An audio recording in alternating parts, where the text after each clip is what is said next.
बातमी आहे छत्रपती संभाजीनगरची आणि छत्रपती संभाजीनगरमध्ये एमआयएमचे नेते आणि माजी खासदार असलेल्या इम्तियाज जलील यांच्या गाडीवरती आज हल्ला झालाय। नेमकं काय घडलंय, कसं घडलंय, सगळं तुम्हाला सांगते। व्हिडिओ शेवटपर्यंत बघा। छत्रपती संभाजीनगरची सुद्धा महापालिका निवडणूक लागलेली आहे आणि महापालिका निवडणुकीचा थरार हा कायम स्थानिक पातळीवरचा असतो।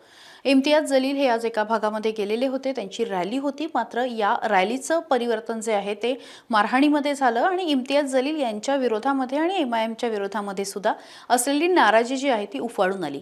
त्याला कारण सुद्धा तितकंच महत्त्वाचं आहे। छत्रपती संभाजीनगर शहरामधल्या बायजीपुरा या भागामध्ये इम्तियाज जलील यांची आज रॅली होती। खरं तर छत्रपती संभाजीनगरमध्ये महापालिकेचे तिकीट वाटप सुरू असतानाच एमआयएमच्या विरोधामध्ये मोठा खरं तर नाराजी जी आहे ती मोठ्या प्रमाणावरती समोर आलेली होती। विशेषतः इम्तियाज जलील यांनी पैसे घेऊन तिकीट वाटप केलं असा आरोप त्यांच्यावरती व्हायला लागला।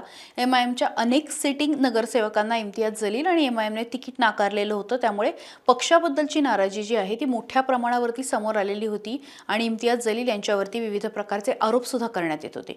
बरं, बायजीपुरा हा एरिया असा आहे की तो संपूर्ण मुस्लिम बहुल एरिया आहे आणि असं म्हटलं जातं की आतापर्यंत एमआयएमला तिथे जवळपास एकावेळी 25 नगरसेवकांइतकं मोठं बळ मिळालेलं होतं आणि याच सगळ्या ताकदीवरती इम्तियाज जलील हे छत्रपती संभाजीनगरचे खासदार म्हणून सुद्धा संसदेमध्ये गेले होते। यावेळेस जरी त्यांचा पराभव झालेला असला तरी याच शहराने आणि विशेषतः याच भागामध्ये मिळालेल्या मोठ्या मताधिक्याच्या जोरावरती ते आमदार आणि खासदार असे दोन्ही पदांवरती निवडून गेलेले होते। आज झालं असं की बायजीपुरा या भागामध्ये त्यांची रॅली होती आणि त्यांना सांगण्यात आलं होतं की तुम्ही इथे येऊ नका, कारण इथे लोकांची नाराजी जास्त आहे, तुमच्या जे जुने कार्यकर्ते आहेत त्यांची नाराजी जास्त आहे आणि त्याच्यामधनं काहीतरी होऊ शकतं। त्यामुळे सांगूनही ते तिथे गेले खरं तर, आणि तिथे गेल्यानंतर साधारण दुपारी 12ची वेळ होती। मात्र ज्यावेळेस लोकांनी त्यांना काळे झेंडे दाखवले, विशेषतः असं म्हटलं जातं की जे लोक पूर्वी एमआयएम मध्ये होते त्यांनीच इम्तियाज जलील यांना काळे झेंडे दाखवले। त्यानंतर त्यांनी त्यांचा जो रॅलीचा मार्ग होता तो बदललेला होता आणि कौसर कॉलनी भागामध्ये ते जेव्हा आले तेव्हा 8 ते 10 लोक, विशेषतः जर तुम्ही व्हिडिओमध्ये बघत असाल तर हे सगळे तरुण आहेत आणि हे तरुण अगदी सातत्याने त्यांच्या गाडीवरती हात मारत होते, कुठेतरी हल्ल्याचा प्रयत्न करत होते, गाडीच्या वरती चढण्याचा प्रयत्न झाला, गाडीचा पाठलाग करण्याचा प्रयत्न झाला।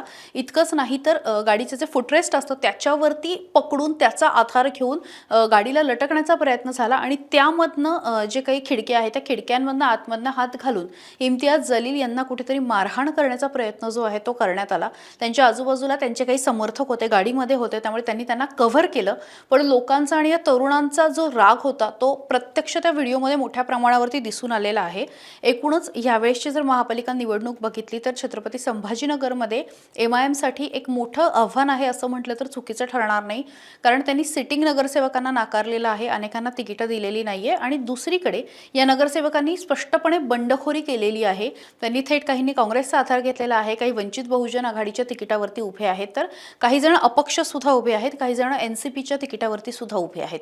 त्यामुळे आज जी मारहाण झालेली आहे त्यानंतर एक जो पक्षामध्ये फूट जी आहे, नाराजी जी आहे ती आता प्रकर्षाने समोर आलेली आहे आणि एमआयएम मध्ये कुठेतरी दोन गट पडलेले आहेत का छत्रपती संभाजीनगरमध्ये, जिथे एमआयएम अतिशय स्ट्रॉंग होतं, असा प्रश्न खरं तर निर्माण झालाय। हे सगळं झाल्यानंतर इम्तियाज जलील यांची सुद्धा प्रतिक्रिया आलेली आहे। त्यांचं असं म्हणणं आहे की गुंडांनी हल्ला केलेला आहे आणि पोलिसांसमोर हा हल्ला झाला, मात्र माझं संरक्षण करण्यात आलं नाही। त्यांनी भाजप आणि पालकमंत्र्यांवर सुद्धा आरोप करण्याचा प्रयत्न केलेला आहे। मात्र आता हल्ला कोणी केला हे काही वेळामध्ये स्पष्ट होईल, कारण या व्हिडिओच्या माध्यमातून आता हल्लेखोरांचा शोध घेणं सुरू आहे आणि त्यांच्यावरती गुन्हे सुद्धा दाखल होतील। मात्र या सगळ्यामध्ये एक गोष्ट प्रकर्षाने लक्षात आली की एमआयएम मध्ये सध्याची अवस्था आहे आणि विशेषतः छत्रपती संभाजीनगर हा काही काळ महाराष्ट्रामध्ये एमआयएमचा गड मानला जात होता आणि जलील त्यांचे नेते होते, तर त्यांच्याच विरोधामध्ये आता मोठ्या प्रमाणावरती नाराजी स्पष्ट झालेली आहे आणि लोकांनी कृतीमधनं ही नाराजी आता व्यक्त केली असं म्हटलं तर चुकीचं ठरणार नाही। तुम्हाला या सगळ्याबद्दल काय वाटतं?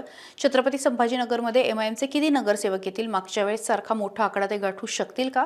आणि मुख्य म्हणजे इम्तियाज जलील यांच्या कार्यपद्धतीबद्दल काय वाटतं? कमेंट बॉक्समध्ये व्यक्त व्हा आणि त्यासोबतच सकाळला फॉलो करायला विसरू नका। महाराष्ट्रातील सर्व बातम्यांचे विश्वासार्ह व्यासपीठ, सकाळच्या सर्व सोशल मीडिया प्लॅटफॉर्मला लाईक, फॉलो आणि सबस्क्राईब करा। तसंच सर्व नोटिफिकेशनसाठी बेल आयकॉन प्रेस करायला विसरू नका।